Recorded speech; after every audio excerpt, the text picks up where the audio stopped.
Psalm chapter 10. Why, O Lord, do you stand far off? Why do you hide yourself in times of trouble? In his arrogance, the wicked man hunts down the weak, who are caught in the schemes he devises. He boasts of the cravings of his heart. He blesses the greedy and reviles the Lord. In his pride, the wicked does not seek him. In all his thoughts, there is no room for God. His ways are always prosperous. He is haughty, and your laws are far from him. He sneers at all his enemies. He says to himself, "Nothing will shake me. I'll always be happy and never have trouble." His mouth is full of curses and lies and threats.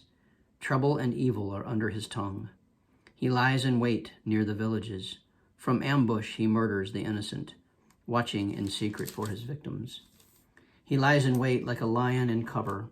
He lies in wait to catch the helpless. He catches the helpless and drags them off in his net. His victims are crushed. They collapse. They fall under his strength.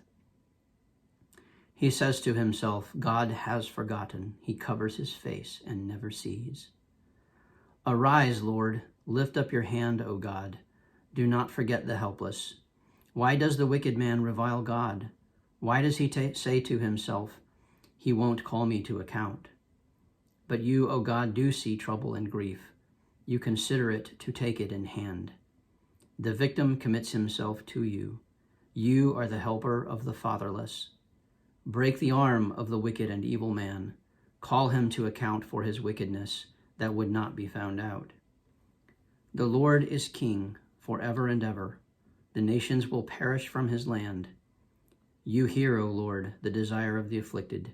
You encourage them, and you listen to their cry, defending the fatherless and the oppressed, in order that man who is of the earth may terrify no more. Psalm chapter 10.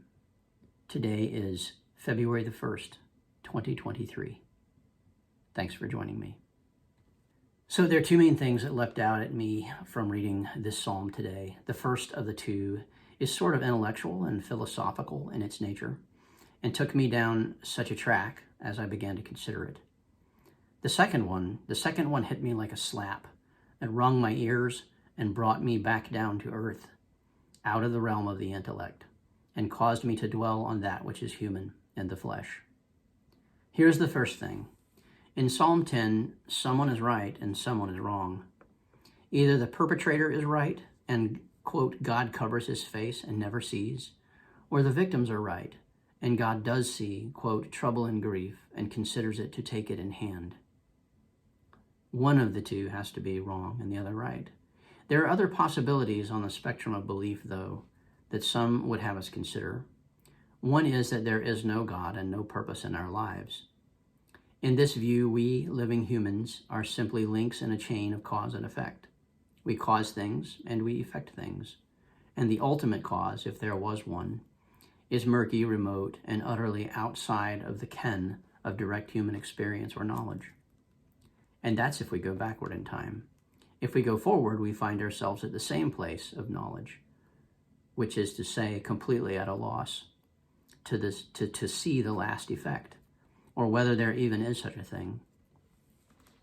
Some might at this point refer to the Big Bang or the heat death of the universe, but let us follow that line of thinking at a later point of the discussion. Another view, and perhaps a subset of the previous view that there is no God and there is no purpose, is the possibility of a purpose in the original cause, but that purpose has not been provided to us in a way that is clear, or maybe the original purpose has died. In this view, we are left to sniff about like blind rats trying to ascertain meaning in the unknowable maze in which we find ourselves.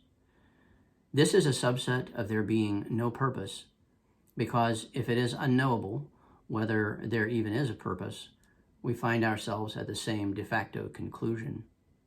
No person can declaim a purpose, and therefore there is no basis for the superiority of one view over any other. The perpetrator can go on perpetrating. The victims can go on being victimized, and it does not really matter. Their views on God will not keep their bread from baking, nor keep their bread from someone breaking in to steal it. One might say that whether they bake bread or break bread, or break in to steal it, they do so with the same purposeless locutions.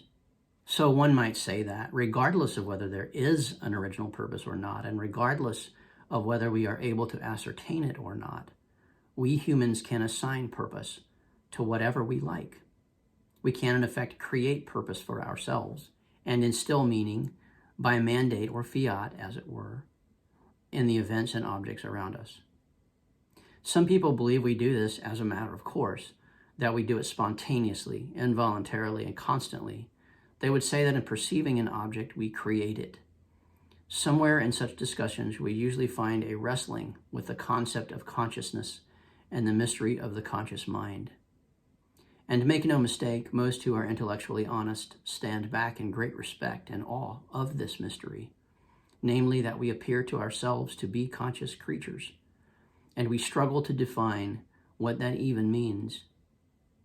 Going with the common supposition, though, that we are actually conscious, we find ourselves back at this discussion's first multi-pronged fork in the road, the possibilities that exist outside of the proposed shared view of those in the psalm, both the evil and the innocent, that God exists, and, central to the whole point of the psalm, whether justice will prevail.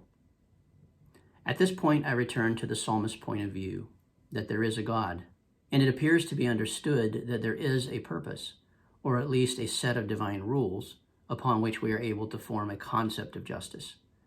Ultimately, at least for the psalmist, it appears that purpose loses its essence if there is no such thing as justice.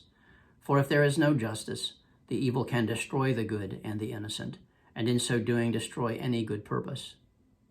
Which leads to a second assumption that appears to be here in the psalm, that God is good, that he is on the side of good, and therefore is good himself, and that he will prevail in the affairs of ultimate and perfect justice. This brings me to the second main thing I noticed. And I noticed it, I think, and it left marks, because it is the second time that it makes its appearance in a second consecutive psalm, which is to say we saw it in Psalm 9, and we see it in Psalm 10, and the second citing drives it home. In Psalm 9, it takes the form of an appeal or a prayer. Quote, "Arise, O Lord, let not man triumph. Let the nations be judged in your presence. Strike them with terror, O Lord.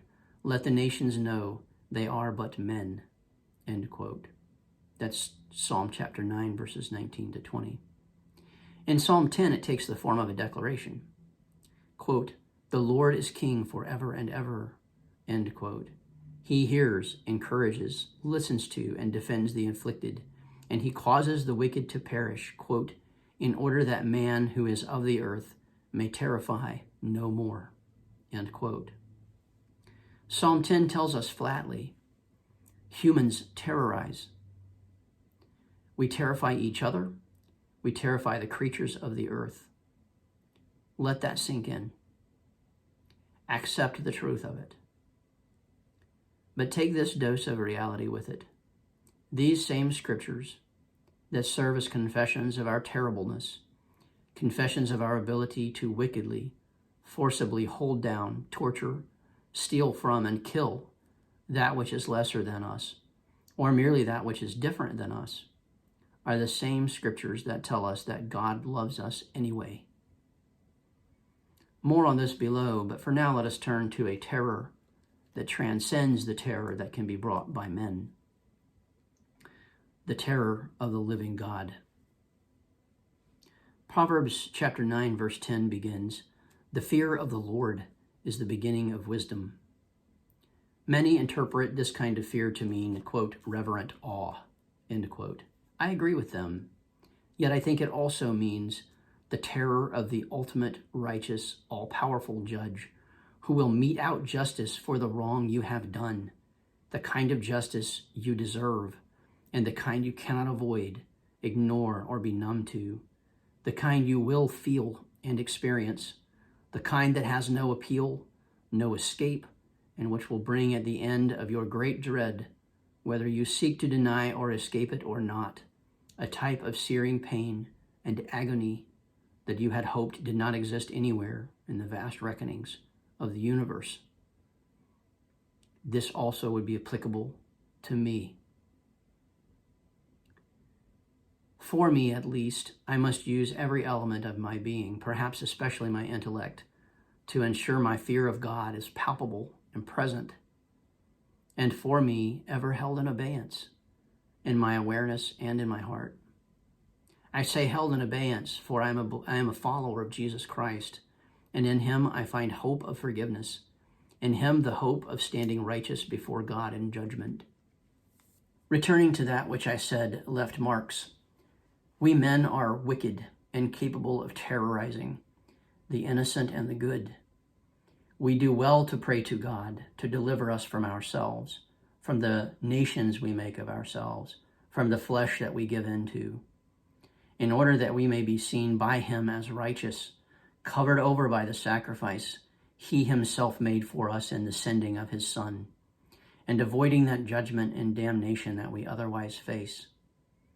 We do well, too, beyond that, to ask for the peace that comes when justice is administered, that we be proper agents for peacemaking and for justice.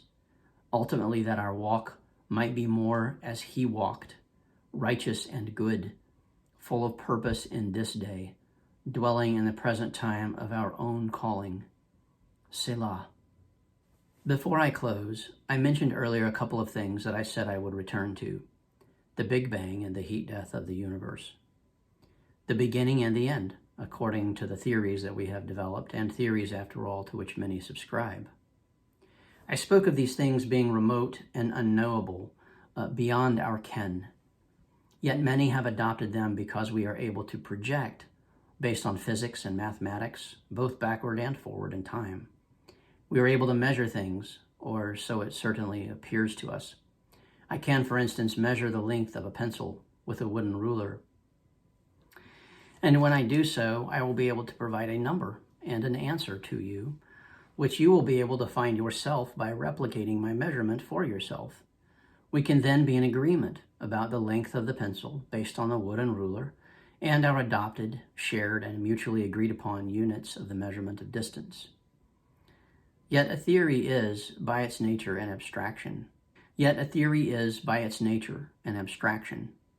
This is why we refer to Pythagorean's theorem. It is, like perhaps everything in mathematics, true in a sense, but true only in concept. It is not a thing that can be seen or weighed. You cannot smell a right angle with your nose, or even measure one out to perfection.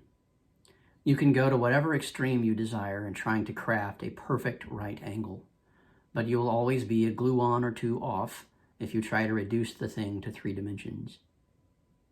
Let's look at another brief example. I cannot in fact hand you 7 tennis balls.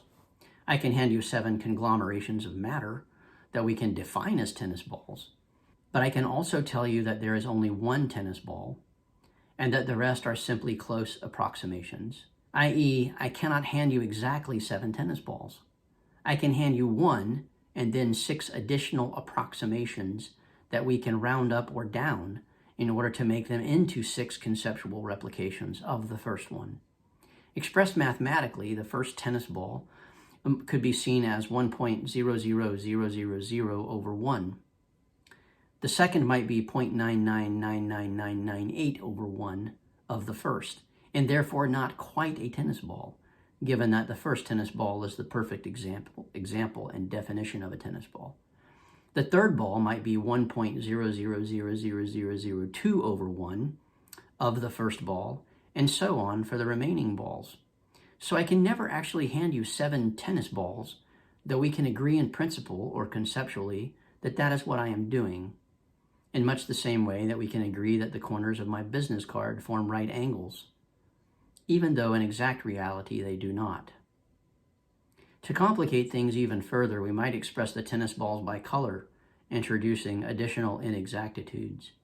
Or we might think of the tennis balls over time, in which case tennis ball 1 is not exactly tennis ball 1 60 seconds later, having been broken down ever so slightly by electromagnetic energy, among other things, of one kind or another. So what does all this mean exactly? Well, conceptually it means everything, whereas factually it perhaps means nothing. The point is this: We can try to sew up everything between the Big Bang and the heat death of the universe, much as we can try to sew up that 2 + 2 = 4. We can stipulate that the Big Bang was the first cause, and the last bit of energy dissipation as the final effect, the effect after which there will not be enough energy for any additional causes. Yep, nice and neat, all sewn up and put in a coin purse, with your love of chocolate and the memory of your grandmother accounted for in some mysterious way, right there inside the purse. That, by the way, is what I do, except I allow myself to conceive an additional abstraction, one more powerful, more fundamental, more encompassing than the universe itself, the author and designer of right angles and conceptual numbers like 7, one who reveals himself through his design, even his design of me, the body I dwell in, the mind I think with, the conscious being that I am. He is the ultimate denominator that defines and gives meaning to everything, the infinite base, the one to whom our entire universe fits between parentheses. He gives us purpose, and none can take it away. He counts the coins in the purse. And since I began with Psalm 10 and this discussion around the topic of justice, let me just ask, can you conceive of a universe in which justice is indefinable, unattainable, where your good work is meaningless, lacking as it does a definition of the word good? Where the evildoer bears no consequence, neither in the world of men, nor in the conscience of his own being, nor in the afterlife? Where you have no loved ones, because there is no such thing as love. God forbid. These are my thoughts on Psalm chapter 10. Thanks for joining me.